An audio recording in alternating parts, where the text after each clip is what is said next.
Alright, so I just got done seeing Obsession, and I have no idea why I thought there was a Ouija board involved in this. I'm gonna have to rewatch that trailer because I swear I saw it.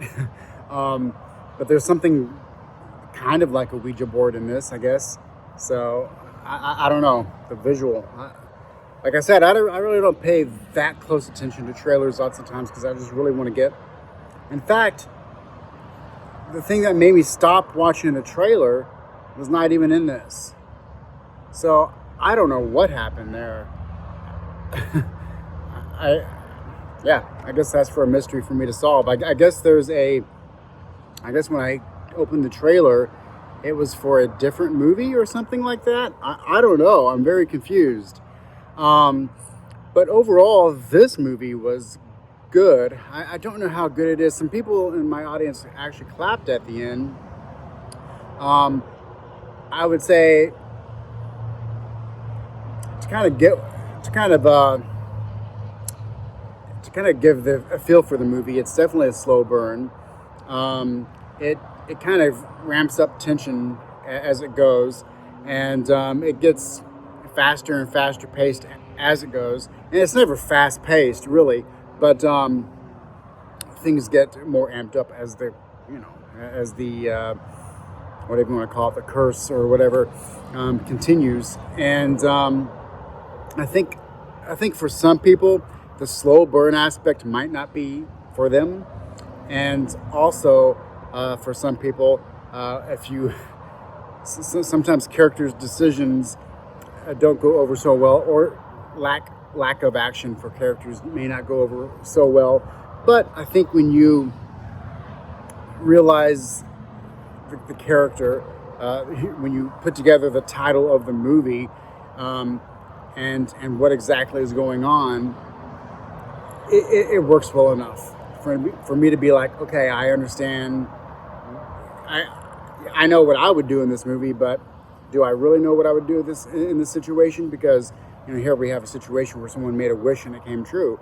Um, yeah, so I thought it was well made. I remember talking about people talking about a Curry Barker movie, and I think it was debuted at South by Southwest. So I barely heard of it, and I yeah, I think it was overall good. I think if you're into a slow burn movie, there's a good chance that you'll like it. And there's lots of interesting things going on here, but there's also one major problem with the movie, and it's one of those times where I'm like, I know I didn't miss anything here, or maybe I somehow did. Was there something? Was there pieces of a puzzle that should have been put together, or is my big question about the movie implied?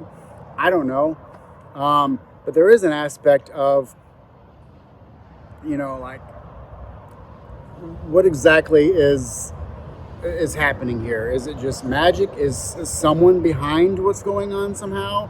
Is there? It seems like there's a major story that starts getting set up. There's a few breadcrumbs here and there.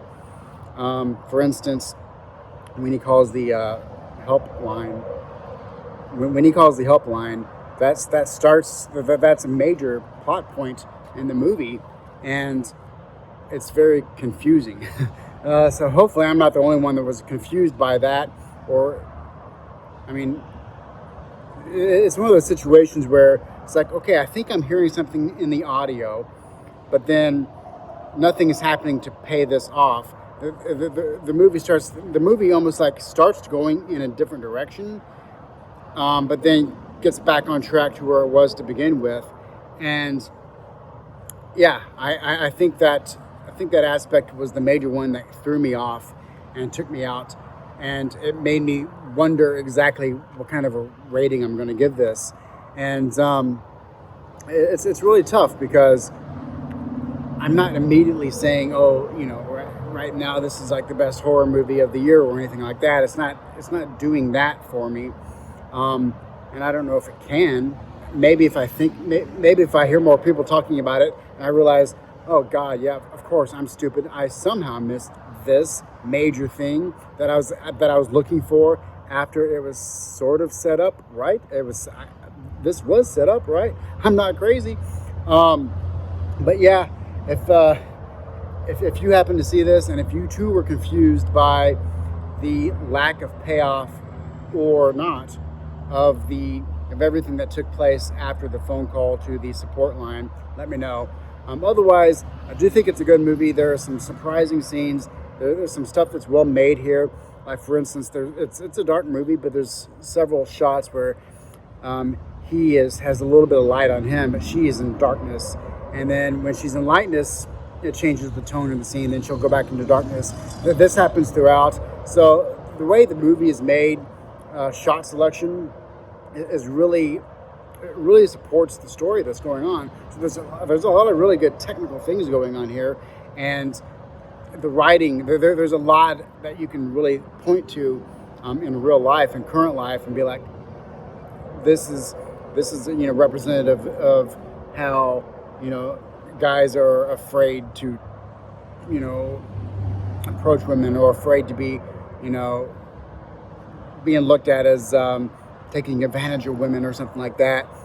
There's lots of themes like this, and it all really works for the most part really well. I was thrown off a little bit by when the movie took place, but I mean, there's at one point there's a date that says 2024, but I was like, why does someone have a Bluetooth headset in their ear? And it's like, I don't know, not a big deal, but yeah, overall I liked it, but I don't know if the payoff was worth the build up. Let me know if you thought so, and I'll catch you in the next one.